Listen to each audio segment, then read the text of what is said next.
This week on A7FL InMotion, the BIC took a trip to DC. The Renegades look to wave bye-bye to the Baltimore Watchmen, and more from Vegas. It's A7FL InMotion starting now.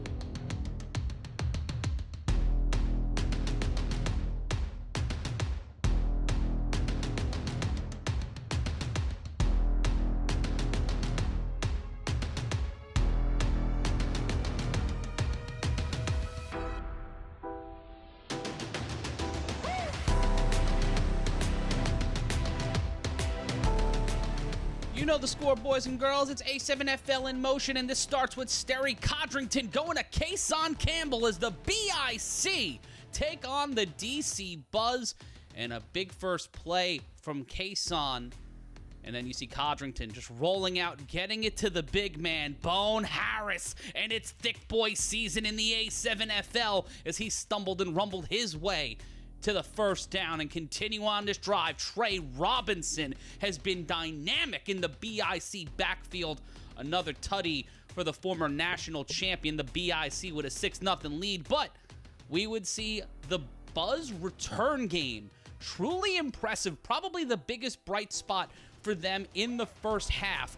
But we see Mike DeNero at quarterback to start things off for the Buzz, and the BIC defense was hungry, and it comes up with Kevin White getting the ball, a little help from Mo Ramadan and Ole Bell. The veteran defense would set up the veteran offense as you see Sterry Codrington again takes his time, cuts loose, and then just glides himself to the first down. That is why Sterry Codrington is a perennial top-flight MVP, Offensive Player of the Year candidate. That decision-making, that ability to evade coverage, and right there to Ashante Worthy. Sir, get off of me. Don't you dare. Touchdown BIC.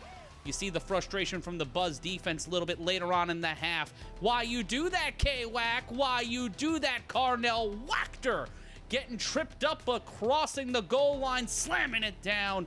And the man who says, "Long live J3," does the dance in the end zone as the BIC continues to pile on points.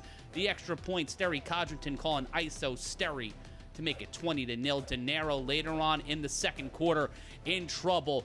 Heaves this one deep downfield, and they are able to make the play as the Buzz offense trying to find any signs of life late in the first half. Couldn't hold on to it.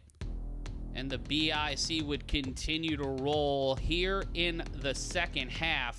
But the BIC defense finding opportunity. Big Mo Ramadan chasing the quarterback down, setting up Ole Bell. The ball would go flying. That would show the power of that BIC defense. Here we see again DeNero gets this one going, but nah, Trey Robinson on the swat.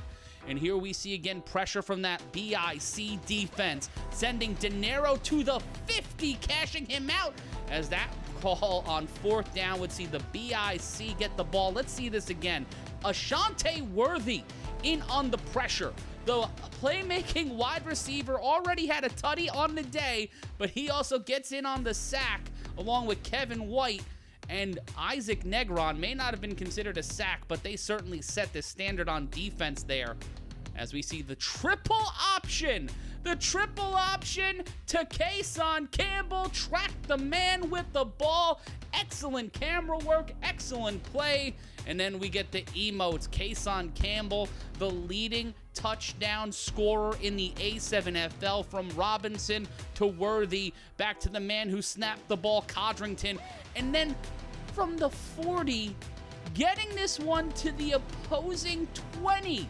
The cannon on Sterry Codrington to make that play and increase the lead for the BIC. This offense. But then Mark Diggs would dig in at quarterback and change the momentum and the perception of this game as Mikey Gon Make It makes the catch. And they get it over to the big man as this Buzz team would not go quietly late in the first half. They would find themselves knocking on the door despite being down 26-0. Diggs would get this one up and find the receiver. Now that is one hell of a play. That is insane What a play to make it 26-6, but at the end of the first half, the BIC would get the ball back and find themselves in Buzz territory. Codrington launching this one right to Kason Campbell. Another tutty for KK. What a day for Kason Campbell. This BIC offense just moving and grooving. Watch the block there from Carnell Wachter, the offensive line, putting in work, but the distance, the space, and the placement of the ball gives Kason Campbell another tutty to the second half now. And that's Trey Cohen on the Baltimore special. Caught him lacking, and then Trey Cohen flips into the end zone, showing the most dynamic athletes in pro football, showing the flash, showing the sizzle, only for the family. And the family known as the BIC were eating good, up 38-6, but the return team for the Buzz, it was a big man. It was a thick boy return, and Kenny Stansbury saying, "Get out the club." No white t-shirts, no blue uniforms. And then the BIC would continue their offensive onslaught as Ashante Worthy would just find himself skipping towards the end zone. Makes Mike, he gonna make it miss. Touchdown BIC. It would be 44-6 as Ashante Worthy and Kason Campbell.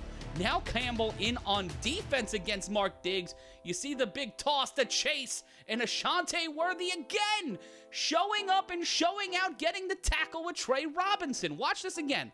There's another play. Campbell comes in, gets in the mix, and both the star receivers of the BIC having an impressive day on defense, acting essentially as middle linebackers. And then the quick screen to the big man. It is always thick boy season in the A7FL. Campbell gets the tackle, but here we see again a big play. Mark Diggs connects that one. Touchdown Buzz.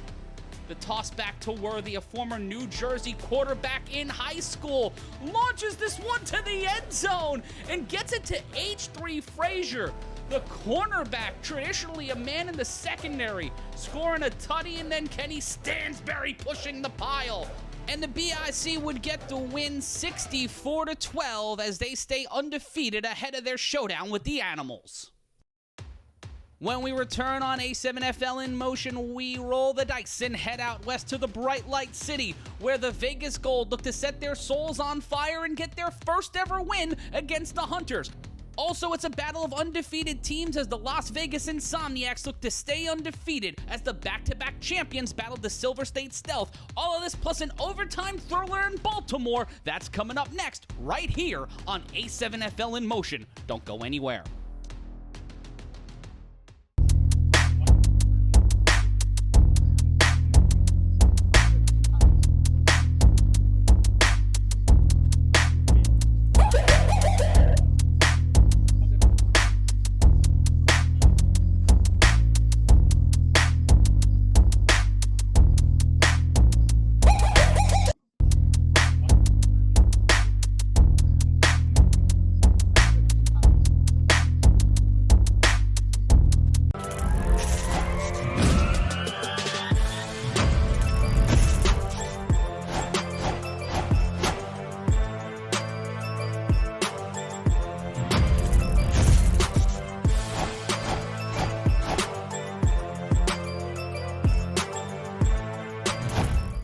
In motion to the Silver State as it's the Gold taking on the Hunters. Jerry Reeves getting it over to Curly number 0 as they stooge into the end zone to take the 6-0 lead. They get the extra, but a little bit later on, Snoop making the play, making the pass, slip, slide, take it to the house. That is Savion Cunningham.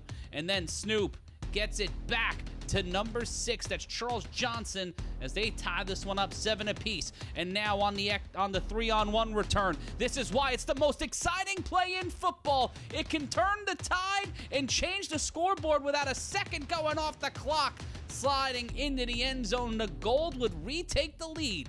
But now an attempt from Savion Cunningham, one of the most dynamic returners in the history of the league, but he couldn't get 6 on the board, but got the Hunters in prime field position. And now at the fourth quarter, 19-15, this this one would be a pick, and the Hunters would see themselves fall further in the gold for the first time in their history off the back of number 7. Raymond Akins walks this one into the end zone, and the gold for the first time in the A7FL walk out with the win, 25-14. Battle of the Undefeateds, the back-to-back champs. Midway through the first, the Insomniacs strike first. It is Scott Hamilton and Eric Shuford. They wouldn't cross the goal line there, but Hamilton would set up on the next play on first down. Drive in here.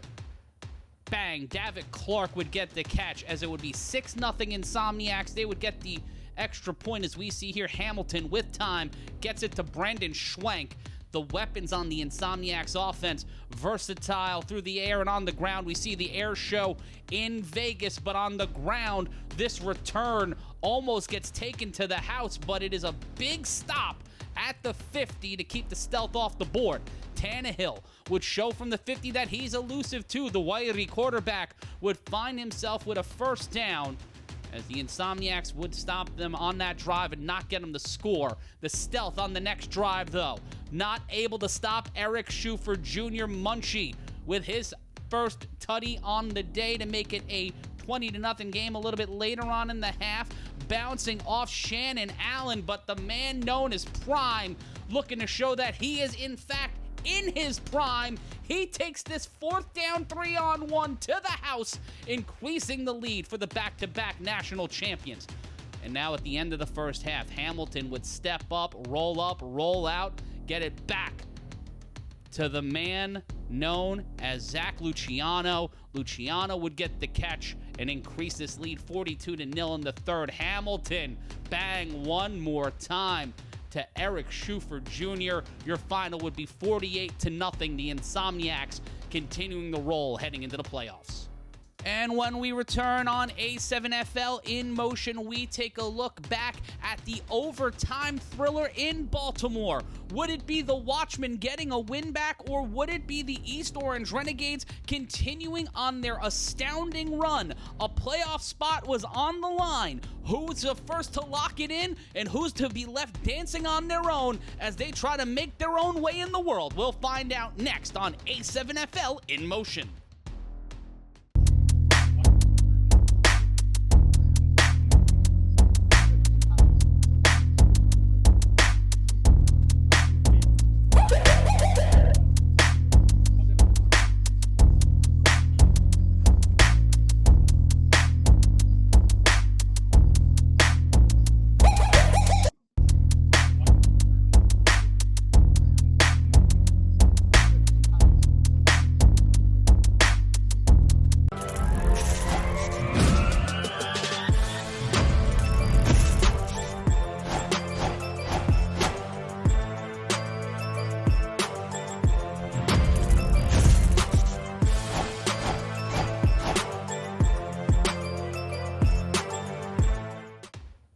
Back in the DMV, it's A7FL in motion, and Anthony Service serving up a big run here.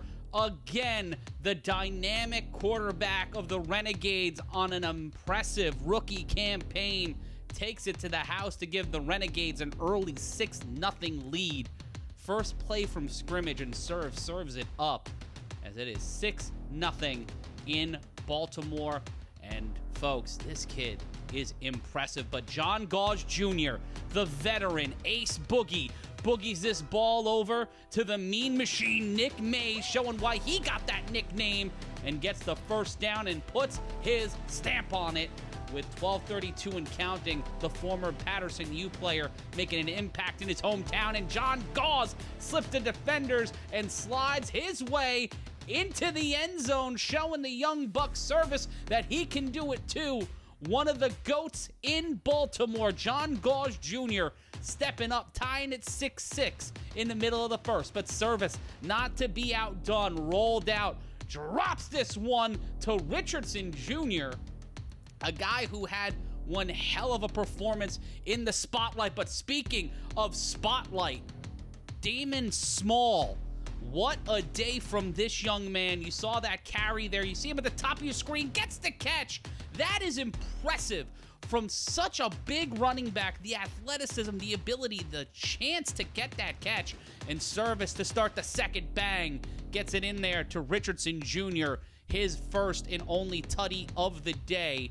You see it again here. The coverage completely collapses as Richardson would increase the lead, take the lead back, for the Renegades 12-6, but Gauze Jr. throws up a hope, a prayer into Pac Money's hands through the arms of the defender, and that man right there, the shimmy, the shake, viva la raza, as Pac Money finds his way to lie, cheat, and steal, and tie this one up. Let's watch this again. Gauze just hesitates, perfect timing, gets it right into the hands of Pac Money, gets it away from the defender, trying to swat it down. And that dynamic combination gave the offense of the Watchmen a whole new life after last week against the Animals. And we see Service step up, throw, swatted away, but somehow Small made the catch and was able to keep the play going.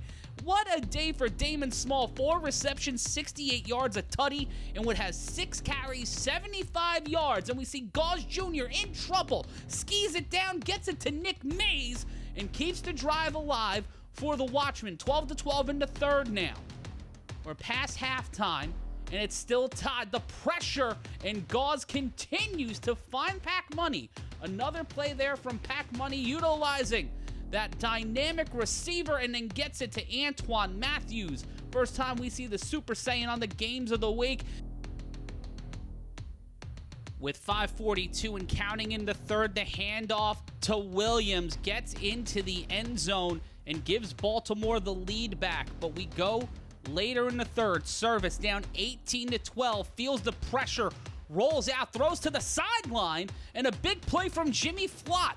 Flott, the former Boston Omega, was a Renegade last season, came back to the team and almost gets his jersey taken, but gets the first down and keeps things moving for the East Orange Renegades. Now late in the third, Service in trouble, gets through, but gets brought down. A huge play there. The Baltimore defense keeping this Renegades offense from getting any momentum, but late. Small can get it. Damon Small brings it in. Touchdown Renegades. Ties this one back up early in the fourth quarter. Let's see this play again. Service finds his man, but some way Small outstretches the arms, beats the coverage man. He is deceptively fast. 18-18 on a goal line attempt. Small gets the flag, but finds a way to keep the play going. Moves it like a loaf of bread. Cannot get the extra point, but a flag on the play on that one, but it stays 18-18. Gauze throws this one, caught off the hands. He could not haul that one in. What a try there from number 10, Daniel Griffin. Dan the man, but in trouble. Getting an opportunity. Gauze sets the block from Nick Mays and gets past Richardson, who gets the tackle, but they would not get the first down on 4th and 12. They would not get the first, and then Service would hand it off to Damon Small one more time. Small would move the ball ahead, but another big stop by the Watchmen. Second down. Another handoff to Small, and then he would just find daylight. Damon Small crossing the 50. He looked like he could go all the way, but the Watchmen defense would catch up and drag him away from the sideline. And Richardson, the most controversial call of this past Sunday. If the Tookus touches, is it a catch? Let us know your thoughts on A7FL's social media. And Antoine Matthews would get caught. 1:03, no timeouts left for the Watchmen. Gauze Jr. in trouble. He would get on his bicycle. He would try to win this game. He would get the first down, but he would stay inbounds. The clock would keep running. 23 seconds now. Gauze would find himself ski sloping, tosses it back. That's to Aubrey Minor. Minor was trying to get something going, but he would be tackled inside the hash marks, and we now go to overtime. And then Service off the QB keeper would get the first down and keep things alive for the Renegades. It's Texas shootout rules. So the first team to get a score and a stop would win. And now, or if you were able to score and on both attempts, but service would be brought down at the 40. Third and goal, because they had to get into the end zone here. They had to find something. Service would find his way to the sideline and run it on in to give the Renegades the lead in overtime. It would be 24-18 in OT. The Renegades would not get the extra point. John Gauge Jr. one more time makes the call, makes the catch, keeps things alive for Baltimore late in overtime. They needed the score to keep the game going, and if they were able to get the extra point, Gauze, bang, bang, touchdown, they would tie it up, getting it to Aubrey Minor, but it would come down to the extra point. They would go for one. Gauze rolled out to his right, would step back, launch a prayer, wide open, and Baltimore at home would get the exciting win 25-24, and the championship points would cost the Renegades in OT for a second time. When we're back here on A7FL in Motion, we're going to be taking a look at what's coming up in Week 5. Follow us on social media. Find the A7FL on your favorite social media platform now, and be a part of the fastest growing spring league in football. We'll have more for you on the other side of this. It's the A7FL in Motion.